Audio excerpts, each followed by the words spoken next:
नंदिनी ने मालिक को बोला, मैं आपके सारे पैसे वापस दे दूंगी। लेकिन मालिक की नज़र तो नंदिनी की जवानी पर थी।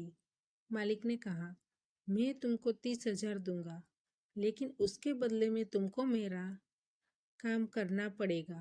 नमस्ते दोस्तों, राजीव सेठ गुजरात से मजदूर को दिल्ली ले गए थे। मैं अपनी समस्या आपको न बताऊं तो किसको बताऊं? नंदिनी ने सेठ को बोला। मुंह मचकते हुए सेठ ने कहा, मैं तुमको मजदूरी करने के लिए गुजरात से यहाँ लाया हूँ, लेकिन तुम्हारे पति के पैर का एक्सीडेंट हुआ। इसमें मैं क्या करूँ? देखो, तुमको 2-3 हज़ार की जरूरत हो तो अभी तुमको दे देता हूँ। नंदिनी ने सेठ के आगे हाथ जोड़कर बोला, 2-3 हज़ार में क्या होगा? मुझे बिजनेस करने के लिए 30,000 की जरूरत है। सेठ ने उनके सामने देखते हुए कहा, मैं 30,000 तुमको दे देता हूँ, लेकिन तुम वह मुझे वापस कैसे करोगी? तुम्हारे पास मुझे देने के लिए क्या है? सेठ की नज़र नंदिनी की जवानी पर थी, इसलिए वह उनको परेशान कर रहा था। अभी का टाइम ऐसा है कि एक हाथ से दो और दूसरे हाथ से लो। नंदिनी सेठ के इरादे को जानती थी, फिर भी वह चुपचाप खड़ी रही।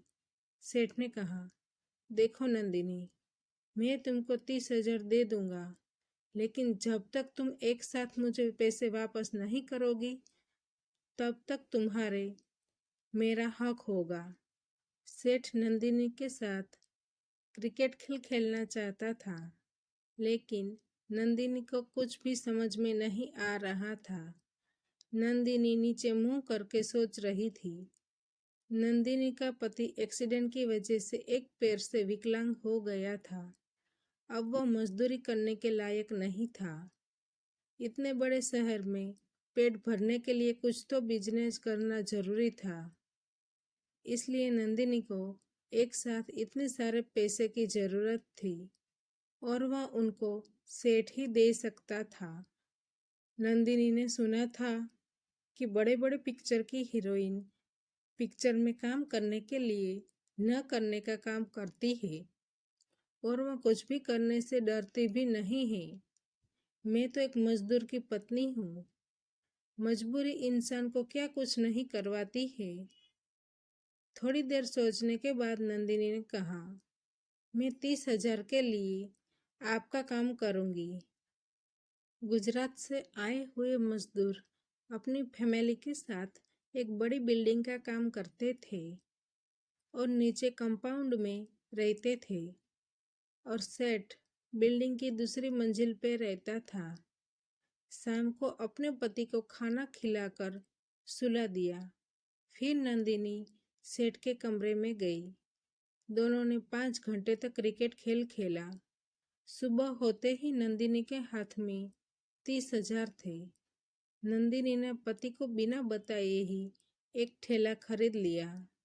फिर वह सोचने लगी कि अब मैं कौन सा बिजनेस शुरू करूं। वह जहाँ भी रहते थे वह ऐसा लोकेशन था कि कंपनियों के ऑफिस वहाँ पर थे, इसलिए वहाँ खाने पीने का बिजनेस अच्छे से चल सकता था। लेकिन नंदिनी को पाव भाजी और वड़ा पाव जैसी चीज़ें बनाना नहीं आता था। उसके पति ने नंदिनी को कहा कि हम यहाँ सब्जी रोटी और खिचड़ी बनाकर बेचने की शुरुआत करते हैं। दिल्ली शहर के अंदर गुजराती खाना खाने के लोग दीवाने हैं और यह सच में थोड़े ही दिनों में उनका बिजनेस अच्छे से चलने लगा और वह पूरे एरिया में फेमस हो गए।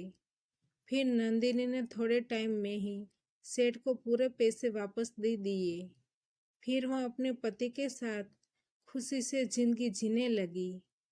तो दोस्तों, हमारी कहानी यहीं पर समाप्त होती है। आपको कहानी पसंद आई है तो वीडियो को लाइक करें और शेयर करें और चैनल पर नए हैं तो चैनल को सब्सक्राइब करें और हाँ, नोटिफिकेशन बेल को ज़रूर दबाइए ताकि आने वाली अगली अपडेट आपको सबसे पहले मिल सके। धन्यवाद।